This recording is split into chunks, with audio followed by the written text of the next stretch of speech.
자, 충분히 잘 쉬고 오셨습니까? 이제 챕터 2 고급 프롬프트 기법 및 최적화로 넘어가도록 하겠습니다. 이번 챕터는요, 외울 게 좀 많으실 겁니다. 이름도 생소한데 각각의 프롬프팅 기법별로 생긴 게 조금 생소한 것들이 많거든요. 그래서 이번 강의 영상에서는 이제 세 가지, 그래도 이건 알아야 된다 싶은 세 가지 프롬프팅만 알려드릴 거긴 한데, 여기 이제 이 목록에 있는 다른 프롬프트 기법들은 꼭 공부해서 가져가셔야 됩니다. 자, 이번 챕터의 섹션을 함께 소개해 보도록 하겠습니다. 자, 첫 번째 섹션은 다양한 고급 프롬프트 기법들이 자리를 잡고요. 두 번째 섹션에서는 A/B 테스팅이라는 것과 프롬프트 성능을 갖다 관리하는 걸 배워볼 겁니다. 자, 첫 번째 섹션, 다양한 고급 프롬프트 기법부터 함께 들어가 보도록 하겠습니다. 자, 되게 많죠? 자, 총 11가지의 고급 프롬프팅 기법이 여러분 책에 수록되어 있는 상태입니다. 생각의 사슬, 제로샷 COT, 소크라테스식 질문법, 자기 질문 프롬프팅, 자기 일관성 프롬프팅, 복잡성 기반 프롬프팅, 자기 개선 프롬프팅, 레시피 패턴 프롬프팅, 개요 확장 패턴 프롬프팅, 지식 생성 프롬프팅, 인지 검증자 패턴 프롬프팅. 엄청 많아요. 개념 정도만 간략하게 훑고 이 중에서 그래도 시험 전에 시간이 별로 없을 때 세 가지는 알고 가야 된다 하는 거는 이 뒤 슬라이드에서 배워볼게요. 첫 번째 생각의 사슬은요, AI한테 어떤 복잡한 절차, 특히 수학 문제 같은 건데 그런 걸 물어볼 때요, 계산 예시를 함께 줍니다. 그러니까 이게 생각의 사슬 프롬프팅은요, 기본적으로 최소한 원샷이에요. 기본적으로 예시가 들어가 있습니다. 생각의 사슬 프롬프팅은. 이런 특징 때문에 제로샷 COT, 즉 예시를 하나도 들지 않은 생각의 사슬 프롬프팅이라는 개념이 존재를 하는 거예요. 왜냐면 애당초 생각의 사슬 COT는 기본적으로 예시가 들어가 있는 상태에서 쓰는 프롬프팅인데, 그냥 예시 없이 아주 간단하게 프롬프트에다가 단계별로 생각해봐 하고, 뭐 어떻게 단계별로 하라는 건지 예시는 하나도 안 주는 게 바로 이 제로샷 COT인 겁니다. 그래서 두 가지 그렇게 구분하시면 돼요. 그 다음 세 번째, 소크라테스식 질문법 프롬프팅 또는 삼파술 프롬프팅이라고 하는데, 영문 명칭을 같이 알아두십시오. 왜냐면 이거 이제 문제로 만약에 나온다면은 뭐 어떤 어원을 갖다 먼저 얘기해주고 이 프롬프팅 기법에 대해서 물어보는 경우가 있거든요. 저희는 기본적으로 되게 있어 보이게 적긴 했어요. 문답법에서 유래한 기법으로 연속적인 질문을 통해 AI가 스스로 모순을 발견하고 논리적 답변을 도출하기가 엄청 되게 그럴싸하죠. 정리하자면 여러분 말에 토달게 하는 겁니다. 네, 이 프롬프팅은 바로 그거예요. 지가 답변한 거나 또는 여러분의 의견을 입력을 하고 여기에 대해서 증거가 충분한지 한번 확인해봐. 의심 좀 한번 해봐. 야, 이거 근거 맞아? 이런 식으로 시키는 거예요. 그렇게 저한테 따지라고. 그게 이 소크라테스식 질문법 또는 소크라테스식 문답법 또는 삼파술 프롬프팅의 방식입니다. 자, 자기 질문은요, AI한테 야, 이 문제 해결하는데 이 문제 해결에 필요한 그 자잘한 질문부터 한번 시작을 해볼까 하면서 이걸 점차적으로 이제 해결해 나가는 형태의 유도 기법입니다. 어떤 식으로 프롬프팅이 되어 있는지는 여러분 책에서 확인해서 봐주시면 될 것 같아요. 예시가 다 들어가 있을 거예요. 각각의 프롬프팅 기법의 예시가 다 책에 들어가 있으니까 이름이랑 개념만 외우면 사실 머리에 안 들어오거든요. 왜냐하면 애당초 시험 문제는 프롬프트를 보여주고 이 프롬프트가 어떤 프롬프팅 기법을 쓴 건지 물어볼 텐데, 여러분이 예시를 보지 않고 시험 현장에 가면 이거 잘못하면 날벼락 맞습니다. 그리고 자기 일관성 프롬프트, 여러 개로 추론 경로를 갖다가 만들게 해요. 여러 개를 하고 이제 어떻게 보면 평균 같은 거죠. 가장 빈번하게 나타나는 답, 예를 들어서 뭐 40이라고 나온 답은 하나였고 41이라고 나온 답은 두 개였는데 42라고 나온 답이 세 개였다? 그럼 최종 42를 답으로 선택하는 거, 그게 이제 자기일관성 프롬프팅이라고 보시면 됩니다. 그래서 이런 여러 종류들의 프롬프팅 기법이 있는데 이 중에서 레시피 패턴 프롬프팅이라던가 개요 확장 패턴 프롬프팅도 들고 가주는 게 좋습니다. 레시피 패턴은요, 프롬프트에 잘 읽어보면은 그 어떤 설명서처럼 결과물을 생성시키게 합니다. 설명서처럼. 이거 레시피 패턴이랑 개요 확장을 잘 봐주셔야 되는 게 둘이 생긴 게 비슷해요. 언뜻 보면은. 근데 개요 확장 패턴 프롬프팅은 프롬프트 자체가 결과물이나 프롬프팅에 들어가 있는 내용들이 책의 목차, 보고서의 목차에 가깝다면은, 레시피 패턴 프롬프팅은 이 이름이 뭐예요? 레시피가 한글로 해석하면 뭐죠? 요리법이라는 말이죠. 진짜 요리 설명서 같이 적혀 있어요. 프롬프팅이나 또는 결과물이. 그래서 그 두 가지를 구분할 줄 아셔야 됩니다. 자, 일단 이것만큼은 알아야 된다. 첫 번째, 생각의 사슬 COT 또는 제로샷 COT. 이 기법들을 할 줄 알아야 됩니다. 자, 생각의 사슬은요, 기본적으로 문제 해결 과정을 예시로 보여줍니다. 예시를 보여줘서 이 방식대로 AI한테 일을 하라고 시키는 기법이 바로 COT예요. 그래서 상식 추론이나 수학 문제 같이 복합 단계의 사고가 필요할 때 그때 쓰는 프롬프팅 기법이라고 보시면 되고요. 이게 강점이죠. 사람이 실제로 추론했던 그 단계, 사람이 이 문제를 풀 때 이렇게 풀었다라는 그 단계를 AI한테 대강조 줘가지고 얘가 사람처럼 일을 할 수 있게끔 유도하는 방식이기 때문에 답변의 신뢰성을 높일 수가 있습니다. 두 번째로 이제 제로샷 COT죠. 제로샷 COT인데 지금 보면은 예시 하나도 없죠. 그냥 바로 단계별로 생각해봐. 이렇게 던지면 제로샷 COT다. 이게 지금은 제로샷 생각의 사슬 프롬프팅이라고 적혔는데 제로샷 COT라고 나올 수도 있고 또는 제로샷 COT 프레임워크라고 나올 수도 있습니다. 근데 어쨌든 제로샷 COT의 개념이 뭔지만 알아두시면 다 푸는 거 지장 없으실 거예요. 자, 다음 소크라테스식 질문법, 일명 삼파수 프롬프팅이죠. 자, AI한테 너 한번 이거에 대해서 이게 진짜 맞는 건지 한번 생각 좀 해봐라. 너 이게 맞냐? 하면서 토달게 시키는 거예요. 좀 중요한 결과물을 생성해야 될 때 얘가 만드는 걸 고스란히 믿는 게 아니라 혹시 얘가 또 전문 용어죠. 삽질을 하고 있는 것은 아닌지, 할루시네이션이 껴있는 건 아닌지 그런 거 물어볼 때 이거 시키는 겁니다. 내 의견 또는 얘의 의견에 왜? 근거는? 반례는 없나? 하면서 계속 파고드는 형태로 질문을 갖다가 연거푸 넣는 겁니다. 네, 이게 소크라테스 질문법이라고 보시면 돼요. 그래서 문제로 나왔을 때요. 보기에 만약에 이게 이 소크라테스 질문법 프롬프트 보기로 나온다면요. 계속 이런 질문을 할 거예요. 그러니까 복잡하게 여러 주제를 물어보는 게 아니라 진짜 왜? 그게 어때서? 다른 사례도 있지 않을까? 이런 질문들이 있어요. 보면 알 거예요. 그냥 어떤 특정 주제를 가지고 물어보는 게 아니라 진짜 말 그대로 토다는 거. 네, 토다는 형태의 질문이 나올 텐데 그럼 소크라테스 질문법이라고 예측을 해보셔야 됩니다. 자, 다음 레시피 패턴 프롬프팅이죠. 자, 목표 달성을 위한 어떤 순서 그리고 맥락 데이터 같은 것들을 명확히 전달해주는 형태의 프롬프팅 방식이에요. 그래서 예시를 보면요. 이렇게 정해져 있어요. 프롬프팅이 다 완료가 돼 있죠. 사실 프롬프트 엔지니어들이라면은 기본적으로 레시피 패턴 프롬프팅이 된 여러 양식들을 가지고 있기 마련입니다. 그래서 순서 같은 것도 다 정해놓고 제약사항은 몇 자 이내로 할 건지 다 적어놓고 목표가 뭔지 다 적어놓고 이렇게 다 진짜 요리 레시피 적어놓듯이 기록을 해놓는 거. 이게 레시피 패턴 프롬프팅입니다. 여기까지 잘 이해하셨는지 한번 확인을 해봐야 되거든요. 자, 문제 한번 풀어보도록 하죠. 다음은 한 철학가의 이름에서 따온 특정 프롬프팅 전략과 그에 따른 논리적 구조를 도식화한 것이다. 해당 프롬프팅 기법에 가장 어울리는 AI의 반응을 고르시오. 자, 문제 한번 풀어보시죠.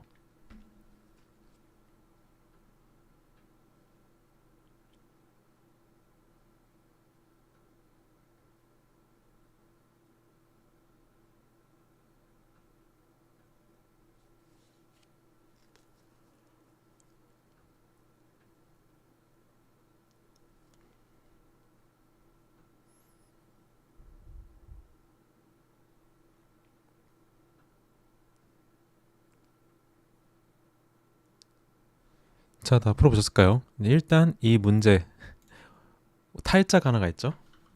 네. 자, 한번 보도록 하겠습니다.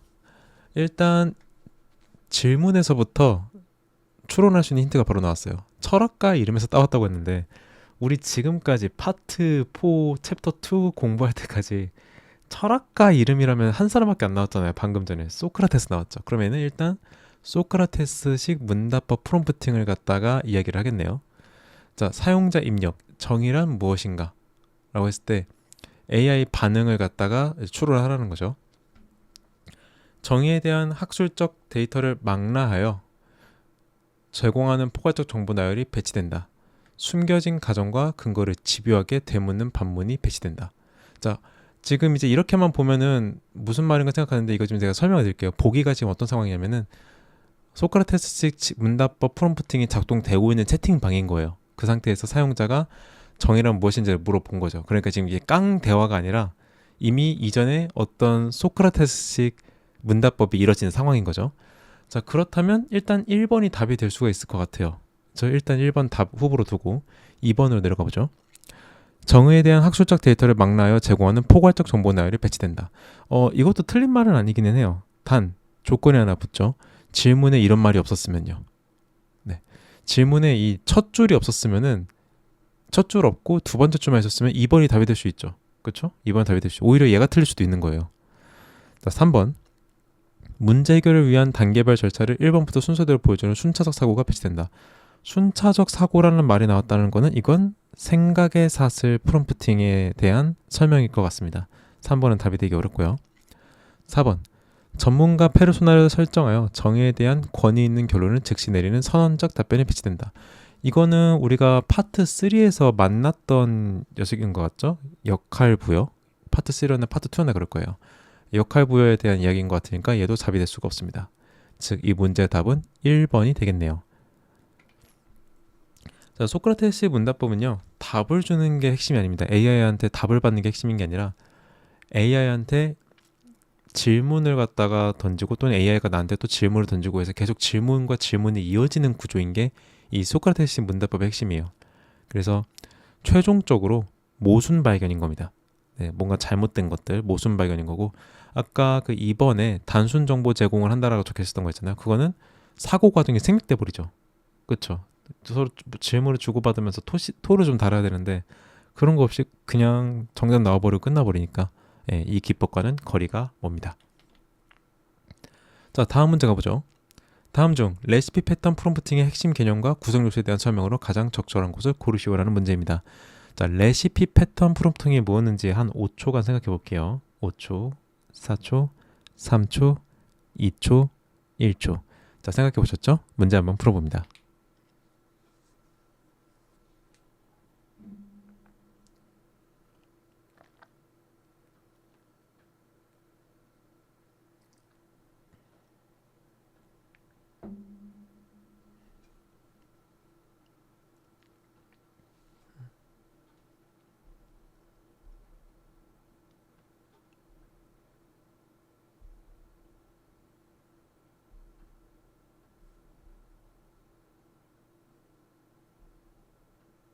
자, 다 풀어보셨을까요? 한번 보죠. 첫 번째, 1번. AI가 스스로 데이터를 수집하고 학습하여 새로운 알고리즘을 생성하도록 만드는 자율학습 패턴이다. 아니에요. 이거는 레시피 패턴과는 전혀 상관이 없는 내용입니다. 자, 2번. 복잡한 논리적 추론이 필요한 수학 문제 풀이에서 AI에게 단계별 사고 과정을 예시로 보여주는 것에 특화된 기법이다. 이건 생각의 사슬 이야기를 하고 있죠. 이것도 답이 아닙니다. 3번. 사용자가 원하는 결과물의 형식을 지정하지 않고 AI의 창의성에 전적으로 의존하여 다양한 변주를 허용하는 개방형 지시 방식이다. 자, 형식을 지정하지 않는다는 것은요, 레시피 패턴을 완전히 배척한 내용입니다. 레시피 패턴은 오히려 철저하게 형식이 지정됩니다. 완전 그 하나의 레시피이기 때문에 막 우리가 요리 못하는 사람 특징이 그거잖아. 레시피 무시하고 만드는 거. 그렇기 때문에 3번도 답이 되기 어렵죠. 그럼 남는 건 4번이겠네요. 목표 달성을 위해 필요한 입력 데이터와 단계별 지침, 제약사항 등을 명확히 정의하여 일관된 결과를 얻는 구조화된 지시 방법이다. 자, 필요한 입력 데이터와 단계별 지침 다 적혀있고 제약사항 등을 명확히 정의한다. 그쵸? 이 문제의 답은 4번이 돼야지 맞습니다. 자, 레시피 패턴은 요리법처럼 필요한 입력 데이터, 순서, 제약 조건 등을 명확히 구조화한다. 이게 핵심이에요. 저도 제가 여러 공무원 교육이라던가 개인적인 업무에 사용하는 프롬프팅을 갖다가 이제 진행을 하는데, 프롬프트 엔지니어링을 할 때 가장 일정 수준 이상의 결과물을 뽑아주기가 좋은 게 사실 레시피 패턴 프롬프팅이거든요. 그러니까 이건 이제 AI POT 시험 이야기를 하는 게 아니라 개인이 이제 우리 사내 프롬프트 엔지니어링을 해야 되는 그런 상황에 놓였으면요, 여차하면 레시피 패턴으로 프롬프트를 짜십시오. 그게 훨씬 더 좋습니다. 자, 다음 거 보도록 하죠. 다음 중 생각의 사슬, 그러니까 COT와 제로샷 생각의 사슬, 제로샷 COT의 작동 원리에 대한 설명으로 기술적으로 가장 정확한 것을 고르시오라는 문제입니다. 자, 제가 아까 앞에서 설명해 드릴 때 COT랑 제로샷 COT의 가장 결정적인 차이가 하나가 있었어요. 뭐가 있네 없네가 있죠. 그거 생각해보고 문제 풀어보도록 하겠습니다.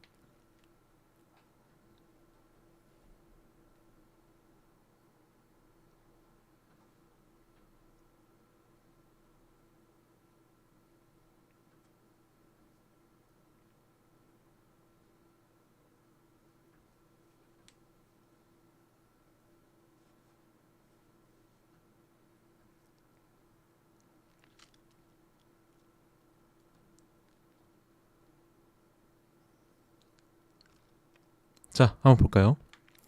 1번 제로샷 COT는 사용자가 예시를 제공하지 않아도 단계별로 생각해보자와 같은 특정 트리거 문구를 추가함으로써 모델에 내재된 추론 능력을 활성화하는 방식이다. 딱히 틀린 말이 없죠. 자, 일단 1번 정답 후보로 패스해두고요. 2번 표준 COT는 예시를 제공하지 않는다는 점에서 제로샷 COT라고 불리면 아니요, 애당초 말이 다르잖아요. 표준 COT는 그냥 표준 COT일 뿐입니다. 그리고 표준 COT는 예시를 제공해야 됩니다. 3번 제로샷 COT는 문제 해결의 정확도를 높이기 위해 사용자가 직접 작성한 3개 이상의 질문, 중간 초론 정답 세트를 프롬프트의 앞부분에 입력하여 AI가 합식시키는 기법이다. 자, 다시 한번 말씀드리지만 제로샷 COT는 예시가 없습니다. 예시가 없고 3개 이상의 질문, 중간 초론 정답 세트면은 이거는 퓨샷을 갖다가 사용을 한 것 같네요. 보니까 퓨샷 COT 갖다 쓴 것 같아요.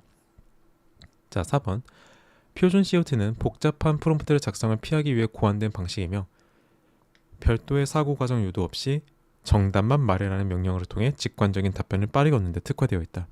자, 얘는 제로샷도 아니에요. 그쵸? 일단 표준 COT는 아니고 복잡한 프롬프트 작성을 피하기 위해서 고안된 방식이면 제로샷이 그나마 맞는데 지금 보면은 명령어가 정답만 말해라는 말은 이거는 제로샷이 됐든 그냥 표준이 됐든 COT의 말이 아니잖아요. COT는 단계별로라는 말이 들어가야 돼요. 단계별로 생각을 해봐라는 말이 들어가기 때문에 이거는 정답이 없죠. 그러면 아까 전에 우리가 픽스해놨던 우승 후보 1번 제로샷 COT는 사용자가 예시를 제공하지 않아도 단계별로 생각해보자와 같은 특정 트리거 문구를 추가함으로써 모델에 내재된 초론을 활성화하는 방식이다. 이게 정답이 되겠죠? 네, 1번이 답입니다. 자, 해설을 보자면 제로샷 COT의 핵심은 예시가 없다는 점이고 대신 단계별로 생각해봐라는 문구를 통해 모델이 잠재적으로 가지고 있는 논리적 사고력을 이끌어낸다. 반면 표준 COT는 사고 과정에 담긴 예시를 제공해야 된다. 헷갈리지 마십시오. 절대 쉬운 겁니다. 이 문제가 나오면 고맙고 감사히 받아가면 됩니다. 자, 그럼 다음 섹션으로 넘어오도록 하겠습니다. 파트 4 챕터 2 섹션 2의 프롬프트 안티 패턴에 대해서 다뤄보도록 합니다. 모든 프롬프트 엔지니어가 프롬프트를 잘 쓰지는 못합니다. 특히 초보 생성형 AI 사용자 같은 경우에는 안 써도 되는 표현을 쓰거나 또는 반드시 써야 되는 표현을 안 쓰는 등의 실수를 통해서 생성형 AI가 만들어지는 결과물에 악영향을 끼치거나 이제 손해를 보는 케이스가 되게 많거든요. 그래서 이번 섹션을 개정 작업을 하면서 추가해야 된다고 판단을 했습니다. 좋은 방식을 알려주는 것도 중요하지만 피해야 될 길도 알려줘야 된다고 판단을 했어요. 자, 프롬프트 안티 패턴의 개용은 말 그대로 하나로 한 문장으로 정리하자면 잘못된 작성 습관, 비효율적인 구조, 어떤 역효과 이런 것들을 만들어내는 프롬프트 작성 기법을 모두 다 통칭하는 개념입니다. 그래서 제가 이 책에다 수록한 건 총 9가지 종류의 그 안티 패턴의 종류들을 갖다 기입을 해놨고요. 이제부터 이걸 갖다가 함께 배워보도록 할 겁니다. 자, 프롬프트 안티 패턴은 이제 앞에서 잠깐 제가 정해드렸지만 슬라이드를 하나 더 써가지고 재차 설명드리자면 잘못된 습관과 비효율적 구조, 역효과가 되는 기법을 통치하는 개념, 이건 아까 앞에서 이야기를 했던 거죠. 겉보기에는 합리적이나 실제로는 문제를 유발하는 반복적 실수, 특히 프롬프트가 길어질수록 그래요. 그러니까 요즘 프롬프트는 짧아지는 추세인데 그 초기에 만들어진 프롬프트 템플릿들을 보면은 진짜 한 20줄, 30줄짜리 되는 거 있거든요. 그러면은 반복적으로 무언가 실수가 만들어진 경우가 되게 많습니다. 그래서 암만 프롬프트에다가 기가 막힌 트리거 키워드를 집어넣고 여러 막 논리적인 말들을 집어넣더라도요, 애당초 안티 패턴에 빠진 프롬프트라면은 결과적으로는 효과가 떨어지거나 출력되는 결과물이 하자가 생길 수도 있습니다. 그래서 안티 패턴에 대한 개념을 알고 이 안티 패턴 자체를 피하면서 프롬프트를 설계하는 능력이 중요해요. 그럼 이제 하나하나 짚어볼게요. 가장 흔한 안티 패턴은 모호한 프롬프트입니다. 그러니까 목표도 없어요. 형식도 없어요. 그냥 뜬금없이 뭐 써줘. 예를 들어서 설문지 만들어줘. 뭐 해달라는 거예요? 이거 솔직히 뭔지 모르겠죠. 제가 여러분한테 책 써줘 하면은 어처구니가 없죠. 뭔 책? 그렇게 되잖아요. 그렇기 때문에 초보자가 가장 흔하게 저지릅니다. 그냥 앞에다가 맥락 띄고 뭐 아무것도 없어요. 맥락이 사라지기만 하면 다행인데 그냥 아무것도 없어요. 뭐 해줘가 돼버리기 때문에 옛날 AI 같은 경우에는 보고서 써주라고 하잖아요. 그러면 그 임의 주제에 대한 보고서 템플릿이 만들어지거나 그런 식으로 작동을 하거든요. 다행히 요즘 같은 경우에는 이렇게 뭘 해야 될지 감이 안 잡히잖아요, AI가. 그러면 답을 즉시 임의로 만드는 게 아니라 어떤 주제에 대한 보고서를 써드리면 될까요? 라면서 되묻습니다. 다행히도. 그러면 괜찮은 거 아니냐? 아니죠. 애당초 한 번에 보고서를 쓸 수 있었어요. 근데 굳이 AI가 나한테 되묻기 위해 한 번에 답변을 갖다 써버린 거잖아요. 그죠? 그렇기 때문에 결과적으로는 사용자가 손실을 봤어요. 그럼 안티 패턴이라고 볼 수가 있죠. 그래서 이게 일단 던지고 기도하기. 그러니까 우리 최근에 개봉했던 영화 중에서 프로젝트 헤일메리 혹시 보셨습니까? 그쵸, 헤일메리. 그게 그거더만요. 보니까 좀 일단 던지고 어떻게든 되겠지라고 하면서 기도하면서 던지는 일종의 표현이라고 하는데, 그런 방식이랑 동일해요. 일단 뭐라도 나오겠지 하면서 바로 던져버린 거예요. 던지고 괜찮은 거 나오기를 빌어보는 거. 네, 그런 거라고 보시면 됩니다. 가장 흔하고 초보자가 자주 실수하는 안티 패턴이라고 보시면 돼요. 두 번째 안티 패턴 프롬프트죠. 네, 과잉 프롬프트입니다. 이거는 앞에랑 정반대예요. 모호한 프롬프트는 진짜 주는 게 아무것도 없던 게 문제라면, 과잉 프롬프트는 너무 오버하는 케이스예요. 지나치게 많은 지시 조건 맥락을 한꺼번에 프롬프트 안에다 다 집어넣는 거예요. 아까 앞에서 말했던 30줄짜리 막 그런 프롬프트 있죠. 그런 애들이 과잉 프롬프트에 해당합니다. 그래서 프롬프트가 너무 길어지면은 AI가 뭐 해달라는 거죠 도대체? 이게 왜냐면 다 중요하대요. 다 중요하고 다 처리를 해야 될 것 같아. 근데 정확히 여기서 뭘 더 신경 써야 될지를 헷갈리기 시작합니다. 이게 바로 토큰 해석 상태예요. 정보가 너무 많아서 AI가 어떤 걸 뭐부터 어떤 식으로 처리하면 될지를 감을 못 잡고 헤매게 됩니다. 그래서 신제품 소개글 써줘. 20대를 겨냥하면서 30대도 잡고 친구한테 전문적이고 짧지만 상세하게 유머러 쓰면 진지하게 500자로 하되 내용은 다 담고 이모지 쓸 때 과하지는 않겠어. 바라는 게 많죠. 그쵸? 이런 식으로는 하지 않는 게 좋습니다. 너무 과해요. 너무 과하죠. 사실 이따가 뒤에 나오는 그 또 다른 안티 패턴들도 일부가 사용이 된 건데, 일단 정보가 너무 지나치게 많이 들어간다? 그러면 과잉 프롬프트라고 일단 봐줘야 돼요. 네. 다음은 부정지시 의존 안티 패턴입니다. 이거는요, 하지 말라는 게 너무 많은 케이스를 말해요. 그러니까 모든 프롬프트에는 금지 조건, 네거티브 조건들이 다 존재하는 건 팩트입니다. 그건 사실이에요. 근데 그냥 이렇게 뭐 하지 말고 이것도 하지 말고 이것도 피하고 뭐 절대 쓰지 말고 하지 말라라는 게 굉장히 많아지게 되면요, 그런 문제가 발생을 해요. 제가 여러분한테 지금부터, 자 여러분, 물 생각하지 마세요. 절대로 물 생각하지 마세요. 여러분, 절대 노트북 생각하지 마세요. 절대로 노트북 화면도 생각하지 말고 노트북 키보드 생각하지 마세요. 제가 이 말하면 여러분 바로바로 떴죠. 지금 그 이미지가 그런 거예요. AI한테 어쨌든 하지 말라고 한 건 둘째치고 이 표현들을 갖다가 집어 넣었으면은 AI 입장에서 이걸 처리를 합니다. 처리를 해야죠. 그렇죠. 그래야지 피할 거 아닙니까? 근데 이 과정에서 피하라고 했던 게 오히려 등장할 수도 있게 돼요. 이 증상이 가장 심한 게 뭐냐면, 텍스트보다는 이미지 생성할 때 특히 그렇습니다. 이미지 생성하면서 이상한 거 출력됐던 분들은 아실 거예요. 제발 뭐 좀 그리지 말라고 하는데 자꾸 튀어나올 때가 있어요. 그게 바로 부정지시 의존의 부작용에 당첨이 된 케이스입니다. 그래서 부정형명을 너무 많이 써서 여기에 의존하게 되는 안티 패턴도 조심을 해야 됩니다. 프롬프트 엔지니어가. 다음은 유도 질문입니다. 이거 되게 많이 하시는 분들 있어요. 특히 그 초보에서 이제 조금 벗어날 것 같은 초중급자분들이 이걸 은근히 많이 씁니다. 일단 프롬프트 질문에서 답을 정해놓고 물어보는 거예요. 말 그대로. 여기 보면 이걸 보면 딱 드러날 수 있습니다. 이 제품이 경쟁사보다 뛰어난 이유 3가지 알려줘. 자, 일단 이미 답을 정해놨어요. 뛰어나다는 답을 정해놨죠. 그러면 AI는 그 사용자를 갖다가 어떻게든 들어주려고 하거든요. 이 사람이 원하는 걸 윤리 규정에 위반되지 않는다면 따라가 주려고 해요. 근데 여러분이 때마침 이렇게 답을 미리 정해놨다? 그러면 그 어거지를 써서라도 그 답을 만들어냅니다. 이게 바로 유도 질문이에요.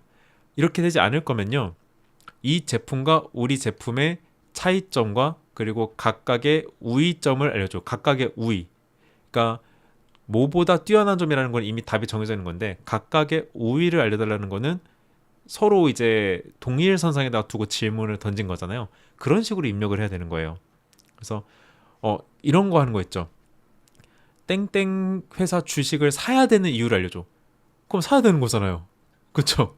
그러니까 제대로 물어볼 거면은 땡땡 회사의 리스크와 그리고 어드밴티지를 갖다가 알려줘. 이렇게 해서 항상 균등한 형태의 답을 받아낼 수 있게끔 질문을 짜야지 답을 정해놓고 얘가 여러분에게 객관적으로 말해줄 거라고 생각하시면 안 됩니다.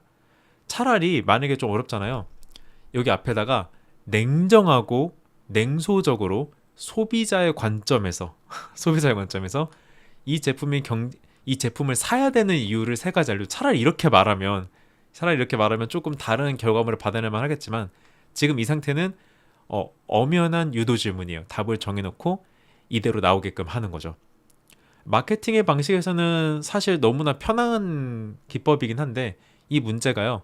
사용자의 의도를 갖다가 순수하게 들어줘야 되다 보니 환각이 발생을 합니다. 그러니까 없는 말이라도 지어내야 될 거 아니에요. 경쟁사보다 뛰어난 게 하나도 없으면 없네요 라고 말하지 못하니까 좀 어거지를 이용해서라도 더 좋아 보이는 걸 갖다 찾아낸단 말이에요. 그게 이제 AI의 환각을 갖다가 만들어내는 거죠. 자, 다음 안티 패턴은 지시 충돌입니다. 이게 이제 앞에서 우리가 그 과잉 프롬프트에서 이 지시 충돌이 약간 사용돼 있었어요. 근데 과잉 프롬프트는 애당초 내용이 너무 많았기 때문에 그 과잉 프롬프트라고 봤던 거고, 자, 지시 충돌 자체를 볼게요.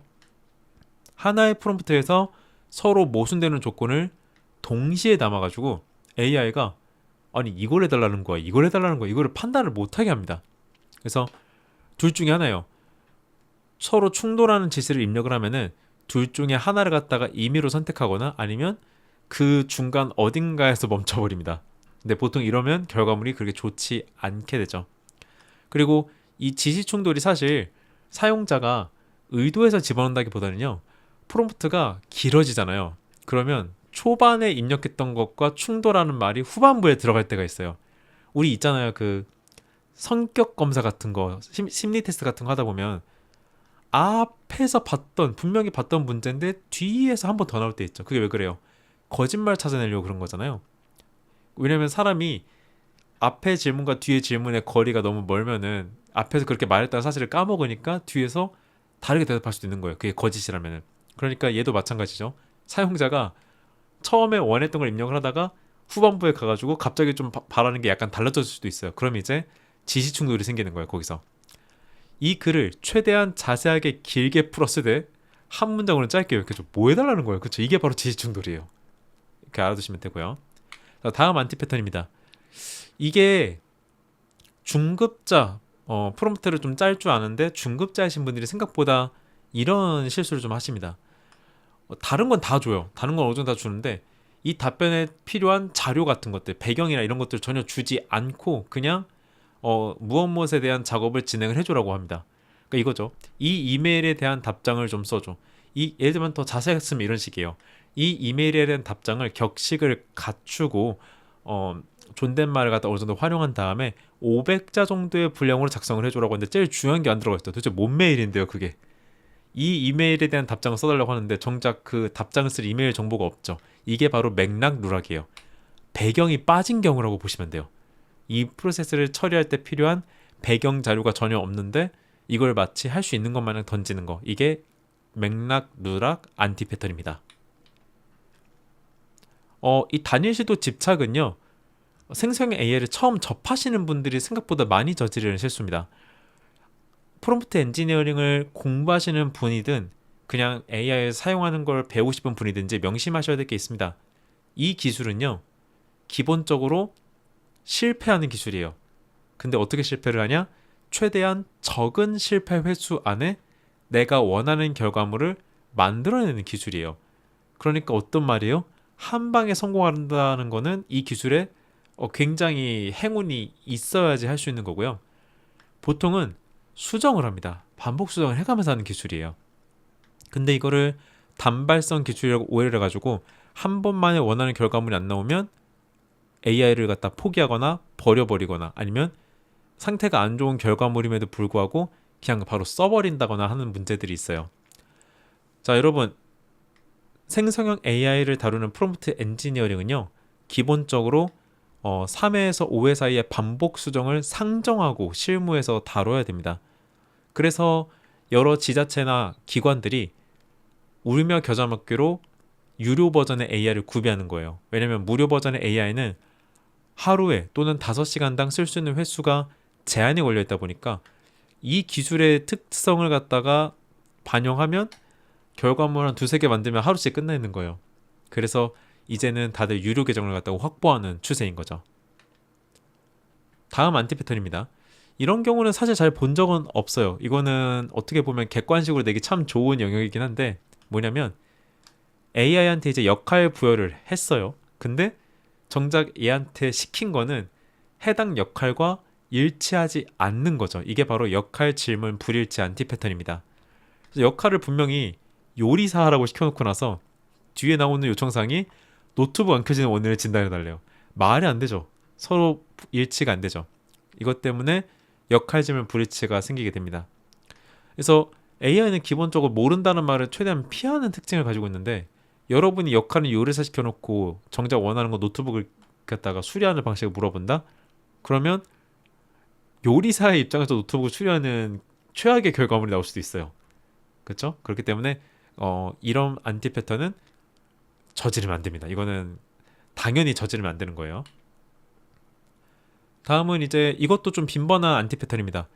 AI한테 뭘 시켰는데 어떤 형식으로 만들어야 되는지를 언급하지 않는 경우가 이 출력 형식 미지정 안티 패턴입니다. 그래서 AI가 해줄 수 있는 답변의 형태는 단순 텍스트뿐만이 아니라 표, 목록, 뭐 제이슨, 마크다운, 코드, 다양한 것들이 있거든요. 최근에는 파일로도 주고요. 압축 파일로도 줄 때도 있습니다. 근데 이걸 안 주잖아요. 그럼 AI가 본인이 학습했던 이런 유형의 결과물의 형태 중에 하나를 임의로 만들어가지고 제공하게 됩니다. 그럼 어떻게 돼요? 둘 중에 하나예요. 얘가 멋대로 만들어준 결과물을 내가 일일이 이제 하나하나 다시 바꾸던가, 아니면 안 써도 됐던 질문 한 번을 또 써가지고 형식을 갖다 또 맞춰야 되는 거죠. 그래서 이런 질문을 할 때, 정리해달라고 할 때 뭐 어떻게 정리해달라는 건지 같이 이야기를 해줘야 돼요. 표로 정리해달라는 건지, 파일로 정리해달라는 건지, 엑셀로 만들어달라는 건지, 이런 것들 출력 형식을 갖다 지정을 해야 됩니다. 원래는. 그래서 마지막 안티 패턴은 출력 형식 미지정입니다. 그래서 지금 앞에서 봤던 이 9가지의 안티 패턴들은 여러분이 딱 보니까 참 시험 문제 내기 좋죠. 특정 안티 패턴에 대한 설명을 보기에서 해주고 선택지에서 각각의 안티 패턴들을 집어넣는 다음에 고르는 문제가 등장할 여지가 있습니다. 아직은 한 번도 안티 패턴에 대한 문제가 등장한 적이 없어요. 왜냐? 이번 개정에서 추가가 됐거든요.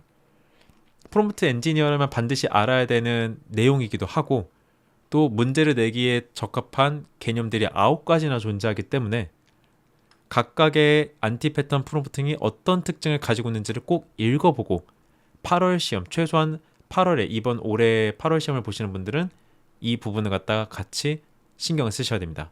그리고 앞으로도 마찬가지고요. 자, 그러면 이제 안티 패턴에 지양을 해야 되는 이유, 그러니까 피해야 되는 이유를 갖다가 볼게요. 일단 당연한 얘기지만 안티 패턴은 한두 번 안에 결과물을 뽑아내지 못하게 만드는 부작용을 가지고 있기 때문에 결과적으로는 비용의 낭비로 이어지게 되고, 그러니까 시간도 오래 걸리겠죠, 만들어질 때. 그리고 그렇게 기껏 만든 게 계속 안티 패턴이라면 출력 품질도 하자가 있을 거고요. 이렇게 만든 안티 패턴 자료를 갖다가 만약에 내가 소속되어 있는 하다못해 동아리라도 공유를 해버린다? 그럼 다 같이 안티 패턴을 쓰게 되겠죠. 그래서 파급 효과까지도 만들게 됩니다. 첫 번째 지양해야 될 이유예요. 비용의 직접적 낭비 부분입니다. 자, 생성의 AI는 여러분이 엔터를 칠 때마다 그 입력된 글자 수, 출력받는 글자 수에 따라서 한도가 차감이 되고, 특히 기업이나 기관에서 사용할 때는 질문의 횟수보다는 토큰의 수를 갖다가 과금 처리가 되기 때문에 한두 번 만에 받을 수 있는 결과물을 10번을 거쳐서 받고 있다? 그럼 그만큼 여러분이 비용을 갖다가 소비하는 거예요.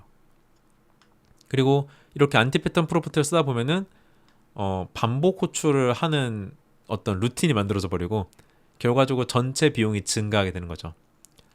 그리고 채팅방 하나에서 이 작업을 계속 반복하잖아요. 그러면 채팅방 하나에 기억하고 있는 그 연속된 메모리가 점점 비대해지고 AI한테 여러분이 입력하는 프롬프트 자체도 점점 더 커질 수밖에 없어요. 그러니까 비용이 더 많이 발생하는 거죠. 점점 더. 그래서 이게 비용의 직접적 낭비가 이 안티 패턴을 갖다가 지양해야 될 첫 번째 이유이고요. 시간 손실이 큽니다. 사실. 그러니까 우리가 AI를 쓰는 이유는 빨리 업무를 쳐내기 위해서인 건데 역설적이게도 안티 패턴으로 인해서 질문을 할 때 시간이 되게 많이 들어가게 된다? 그럼 AI를 쓰는 이유가 사실 희석되게 되죠. 근데 이제 사람들이 한 방에 이걸 원하려고 하다 보니까 어떤 문제가 발생을 하냐? 거기서 분명 건질 수 있는 게 있거든요.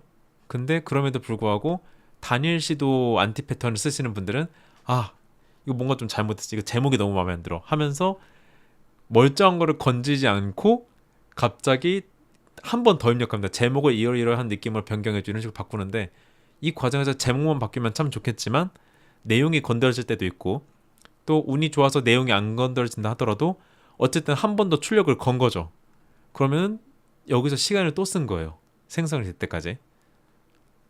그래서 이런 시간적 손실 때문에 안티 패턴을 갖다가 지양을 해야 되는 거고요. 제일 근본적인 원인이죠. 안티 패턴은 출력 품질을 갖다 계속해서 떨어뜨릴 수밖에 없습니다. 품질이 떨어지게 되니까 이 품질이 떨어짐과 동시에 환각의 생성 확률도 높아질 수밖에 없고 그리고 누구 하나도 만족하지 못하는 그런 저하된 품질을 갖다가 받게 되는 거죠. 특히 이제 지시 충돌 방식의 안티 패턴 프롬프트를 썼다? 그러면 계속 이도저도 아닌 게 출력이 되는 거예요. 결국 모두가 만족하지 못하는 나쁜 결과물이 만들어지게 되겠죠. 자, 이게 이제 좀 조직 생활을 하실 때 골치 아픈 건데 내가 프롬프트를 여러분의 입장에서는 잘 만들었다 생각을 해서 배포를 했는데 이게 안티 패턴이 적용되어 있는 프롬프트 템플릿이다?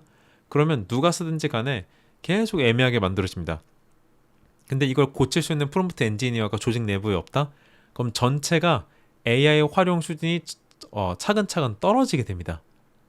그래서 모호한 회의로 프롬프트를 갖다 만들었다고 칠게요. 근데 사실 모호한 프롬프트면은 프롬프트 템플릿이라고 보기 좀 애매할 수 있는데 어쨌든 때는 그렇게 회의록 작성 프롬프트 템플릿을 만들었는데 이걸 이제 부서에서 공용으로 사용하는 프롬프트 템플릿 라이브러리에 등록을 한 거죠. 근데 전 직원이 써봤더니 어랍쇼?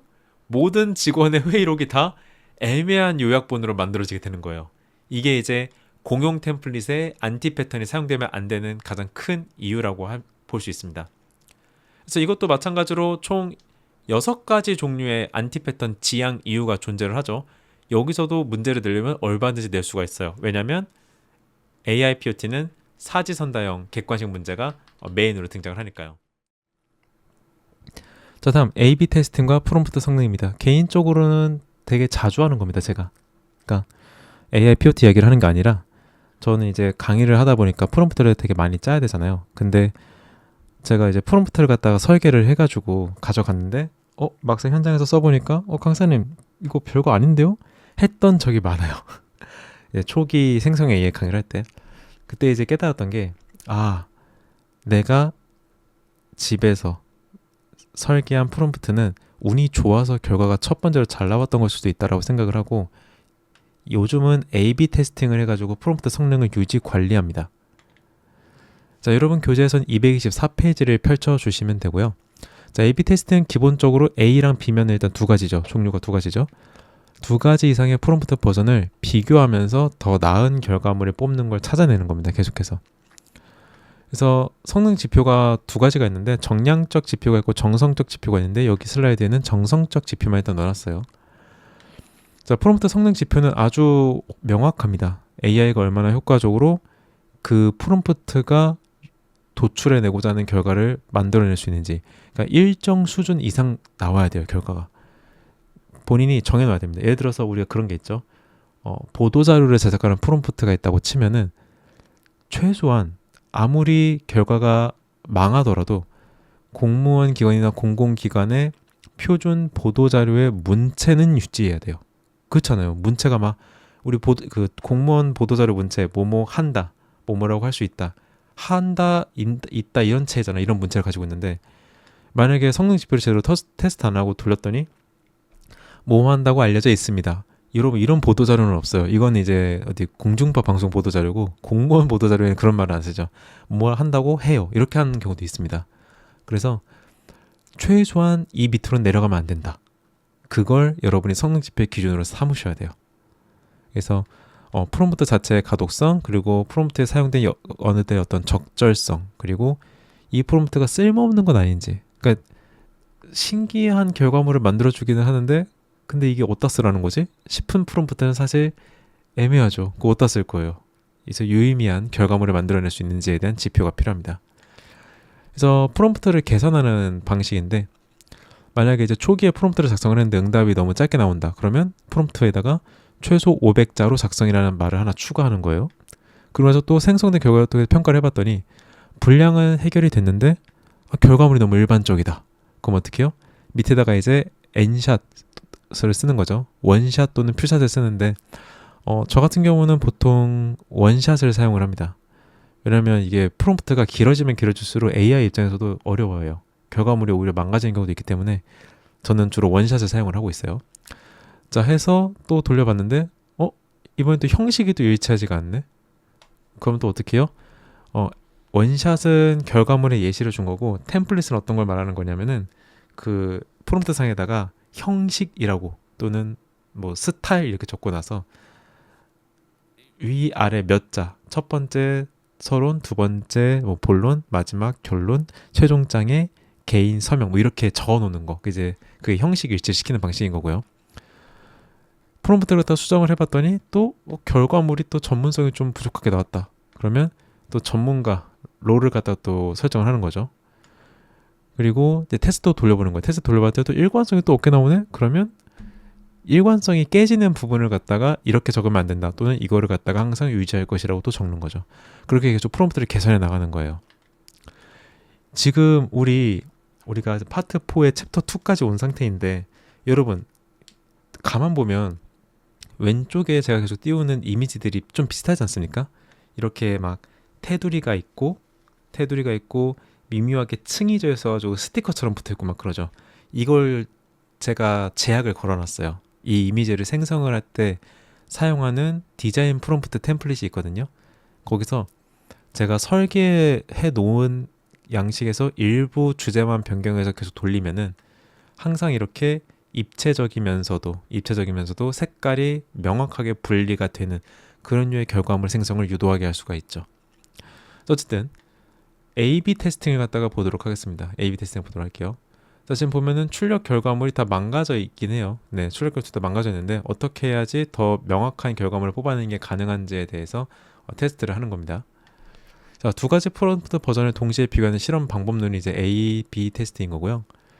AI 답변을 여러분이 읽어봤을 때 일단 첫 번째로 쉬워야 돼요. 그러니까 결과물이 잘 나온다가 중요한 게 아니라 읽어봤을 때 내용이 이해가 돼야 됩니다. 그리고 생성된 답변이 질문의 의도를 제대로 이해를 했는지 아니면 얘가 프롬프트에서 일부 단어에 꽂혀가지고 이상한 소리를 하고 있는지 여러분이 검증을 하셔야 돼요. 그리고 마지막 이렇게 만든 프롬프트 템플릿으로 생성한 결과물을 실제 업무에 쓸 수 있는지를 여러분이 판단을 해야 됩니다. 자, 여기까지의 내용을 제대로 이해했는지 확인해 보기 위한 문제를 또 풀어보도록 할게요. 프롬프트 A/B 테스팅에 대한 설명으로 가장 적절한 것을 고르시오라는 문제입니다. 자, 아까 앞에서 말씀드렸죠? A/B 테스트는 두 가지 프롬프트를 갖다가 설계를 해놓고 각각의 결과물을 읽어보고 그리고 어떤 놈이 더 잘하는 건지를 보는 거라고 말씀을 드렸어요. 자, 한번 보죠. 문제 한번 풀어보도록 하겠습니다.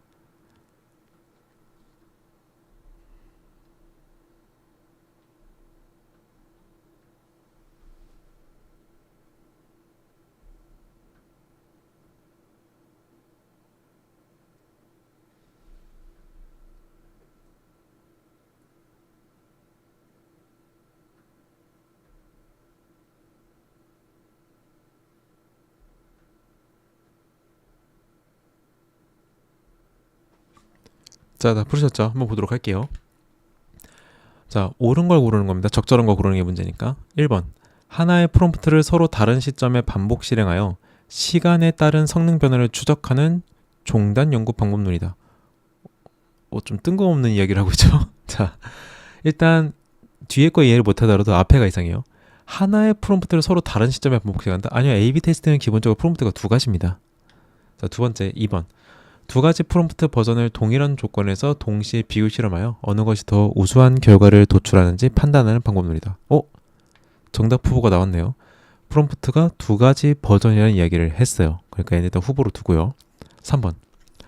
다수의 프롬프트 후보군을 순차적으로 테스트한 후 각 버전의 누적 점수를 합산하여 최종 승자를 결정하는 토너먼트 방식 평가법이다.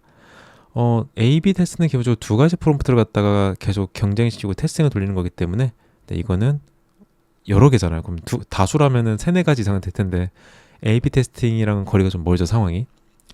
네 번째, 프롬프트의 초안과 수정안을 사전 사후 비교하여 개선 효과를 정량적으로 측정하는 전후대조 실험 기법이다. 네, 이것도 아닙니다. 그럼 아까 전에 우리가 따로 빼냈던 정답 후보군 2번이 정답이 되겠네요. 자, 해석을 보자면 A/B 테스팅은 두 가지 프롬프트 버전을 동일한 조건에서 동시에 비교하는 실험 방법론이다. 동시 비교를 통해 어느 버전이 더 나은 결과를 생성하는지 객관적으로 판단할 수 있다. 네, 이게 바로 A/B 테스팅의 핵심입니다. 제가 여러분에게 당부드리고 싶은 게 있다면요. 다른 내용들은 이제 AI POT 시험 때문에 우리가 공부를 하는 거지만 본인이 프롬프트를 직접 설계하고 짜고 그리고 나는 어디 정체불명의 다른 사람이 만든 프롬프트를 쓰는 게 아니라 내가 직접 엔지니어링을 하겠다 하시는 분들은요. 반드시 이 A/B 테스팅을 통해서 본인 프롬프트를 갖다가 다듬으셔야 됩니다. 가장 제가 봤을 때 좀 안타까운 케이스가 뭐냐면은 AI한테 프롬프트를 짜달라고 하시는 분들이 있어요. 괜찮은 방법이죠. 저도 그렇게 만들었던 적이 있어요. 문제는 AI가 짜준 프롬프트는 테스팅을 돌렸을 때 정확한 결과가 안 나올 가능성도 존재하고 너무 길어요. 불필요한 중첩되는 내용이 많습니다. 잘 읽어보면은 서로 병합해서 분량을 줄일 수 있는 것들이 되게 많을 거거든요. 그러니까 AI로 프롬프트를 짜겠다면요. 생성을 시키고 생각을 해보십시오. 사람이 직접 입력해야 될 부분은 몇 곳이나 되는가? 그리고 두 번째로 사람이 직접 입력해야 될 곳이 위아래로 막 중구난방으로 있지는 않은가? 제대로 만들어진 프롬프트면요. 사람이 입력해야 될 곳이 극초반에 있거나 맨 마지막에 있습니다.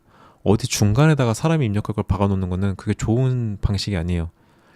우리가 AI 쓰는 게 기본적으로 편하려고 쓰는 건데 사람이 매번 일일이 작성해야 될 곳을 중간 어딘가에다 박아놓으면 그 프롬프트 템플릿 쓰고 싶지 않습니다. 귀찮아서. 그리고 전체 프롬프트의 길이를 예시가 있거나 형식이 주어져야 되는 상황이 아니라면 전체 분량을 웬만하면 6줄에서 7줄 안에 해결을 보시는 게 좋습니다. 제발 존댓말하지 마시고요. 프롬프트에다가 반말해도 되니까 명확하게 필요한 이야기만 입력해 주시면 됩니다. 뭐뭐 이런 거는 싫어 이런 식으로 적는 게 아니라 이런 내용 금지 이렇게 간략하게 적는 식으로 해서 프롬프트를 짧게 입력을 하고 그리고 여러 개 AI한테 돌려보세요. 그리고 만약에 내가 여러 개 AI한테 돌릴 상황이 안 되면요. 하나의 AI한테 돌릴 때 채팅방 하나에서 계속 돌리지 마시고요. 채팅방 하나에서 1차 테스트를 했으면 두 번째 테스트를 할 때는 채팅방 두 번째 걸 새로 열어가지고 거기서 또 한 번 더 테스트를 하고 세 번째 테스트는 또 방을 새로 열어가지고 세 번째 방에서도 테스트를 하라는 이야기입니다. 왜냐하면 생성 AI는 이전 대화의 맥락을 기억해서 다음 답변을 만드는 습성이 있잖아요. 근데 여러분이 기껏 프롬프트 열심히 재조정하고 설계해서 9버전이 있는 채팅방에다 입력을 하면은 그 프롬프트로 나온 결과물인 건지 아니면 그 프롬프트 플러스 알파 이전에 적었던 그 불량 프롬프트로 같이 결합해서 나온 건지 내가 그걸 또 구분하고 앉아 있어야 되잖아요. 그러니까 절대 이제 그렇게 하지 마시고 AI를 하나만 써야 되는 상황이면 방을 매번 새로 파서 거기다가 여러분이 만든 프롬프트를 매번 테스트를 하시고 내가 이제 복합 AI 플랫폼 그러니까 아까 퍼플렉시티 같이 여러 AI를 켜서 여러 AI한테 테스트를 해볼 수 있으면은 그게 제일 좋아요. 여러 AI한테 동일한 프롬프트 넣고 돌렸을 때 결과물의 퀄리티 차이는 있더라도 최소한 지켜야 될 문체, 분량, 최소한의 교양적 표현 같은 게 유지되는지를 꼭 확인하셔야 됩니다. 제가 꼭 당부드리는 부분이에요.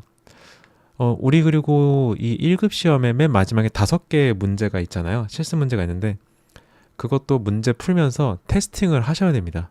뭐 A/B 테스팅까지는 아니더라도 여러분이 문제 답으로 풀은 그 프롬프트가 실제로 그 결과물 출력을 시킬 수 있는지를 확인을 하는 절차가 필요하잖아요. 그래서 최대한 먼저 가 프롬프트라도 짜고요. 그 짠 거 갖다가 입력을 해서 유사 결과물 나오는지 확인하고 만약에 안 나오면 프롬프트 개선하면 돼요. 그 실습 문제 푸는데 프롬프트 테스팅 한 번도 안 해보고 집어넣는 거는 그 도박수입니다.